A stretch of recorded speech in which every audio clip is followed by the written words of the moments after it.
It's as the president says, a humanitarian situation. It is what it is, man. We got hundreds and hundreds and hundreds of illegal immigrant kids that have crossed of late. They opened up a shelter up at Lackland Air Force Base in San Antonio. I think they're opening up other places to try to host these kids. Joining us on 710 KURV, Western Valley Congressman Henry Cuellar, who's trying to keep up with all the information that's coming in as well. Henry, thanks for joining us today. What can the U.S. do right now? Right now we're in response mode to try to catch all these kids and try to get them back to their parents and whatever it is that we need to do for that. But how should we be responding right now, Congressman, to this influx of all these women and kids that are coming in at the moment? Yes, sir. And good morning to you, sir. You bet. And let's keep in mind what's happening right now. Right now in the southern part of Texas, the Rio Grande Valley, Border Patrol is catching about 1,200 individuals a day. And remember, this is only the ones that they're catching. 1,200 a day, and about 300 to 400 of them are kids that don't have any parents coming in. And what we're seeing right now is just an overflow itself. And it was interesting because the interview of some of those folks who are coming in, they were asked, why are you coming through South Texas? And a lot of it is not their own decisions. It's the decisions of the smuggling organizations.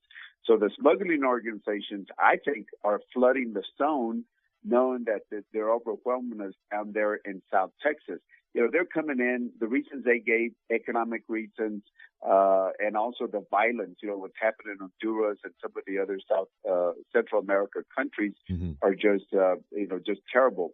What do? Well, we can either play defense on the 1 yard line, which is our border, or we can play a little bit more defense on their 20-yard line. That is working with Mexico on the southern border. In fact, I was in Mexico yesterday, and they understand. They understand that what's happening to us is affecting them, because some of those people coming in from Central America are the ones that are trying to get across the United States and don't get across the United States into the United States are being recruited by the cartels so they can be members of their own gangs also. So it's a problem it's that we got to deal with Central and Mexico also. You bet. Joining us on 710 KURV, Henry Cuellar, Western Valley Congressman. We're talking about the huge influx of women and a lot of kids that are coming by themselves crossing the U.S.-Mexican border. A few days back, Congressman, I reached out to a mouthpiece for Health and Human Services who refused to provide any interviews or any information on all these kids that they're holding up at Lackland. And I'm glad you're looking into this, because we need somebody to press them for media access to these kids. We have so many questions, Congressman. Are these kids being allowed to stay and find family? Are they being repatriated to their moms and dads back in Central America? You know, how are you getting by day to day? I mean, how much do you need as far as kids' clothing or kids' shoes, or, are these kids being put in foster families in Texas? We have so many questions, and Health and Human Services has clammed up and not said anything and not given access to the media at Lackland. I'm hoping that maybe you can be a wedge and get in there and get some answers for us. Yes, sir. Well, first of all, let me tell you what's happening. I've talked to some of the Border Patrol, and because some of them are coming in right now, and I think they're getting more resources now. But at the beginning, they didn't have enough diapers, baby seats to care them, because some of them are small kids. I've seen pictures. They've been providing me pictures of family units, mothers, young kids. A lot of them, 13 to 14. And a lot of them, when they come in, they actually have a phone number of a relative over here, because a lot of times their relatives or their parents are already over here. But let me tell you what's happening. 11 to 12 million undocumented persons that we have right now.